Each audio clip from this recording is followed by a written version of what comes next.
పూరీ జగన్నాథుడి రథయాత్ర ముగింపు సందర్భంగా చక్కగా విశాఖపట్నం పూర్ణ మార్కెట్ నందున్న టౌన్ కొత్త రోడ్ నందున్న జగన్నాథ స్వామి ఆలయంలోని ఈరోజు మహా అన్నదాన కార్యక్రమం జరపబడుతుంది.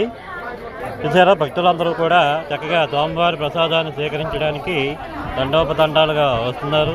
అలాగే ఆ పట్టించేటువంటి మహిళలందరూ కూడా ఆ స్వామివారికి ఇష్టమైనటువంటి ఎరుపు రంగు వస్త్రాలు అందరూ కూడా ధరించి ఎంత చక్కగా వడ్డిస్తున్నారో చూడండి. అన్న సంతర్పణ అంటే ఈ విధంగా జరగాలి. నిజంగా ఈ ఆలయం అంతా కూడా దేవాదాయ శాఖ ఆధ్వర్యంలో ఉన్నది. చూడండి, మహిళలందరూ కూడా ఎంత చక్కగా ఆ స్వామివారికి ఇష్టమైనటువంటి ఎరుపు రంగు వస్త్రాలు ధరించి అందరూ కూడా వడ్డనలు అనేటువంటివి చేస్తున్నారు.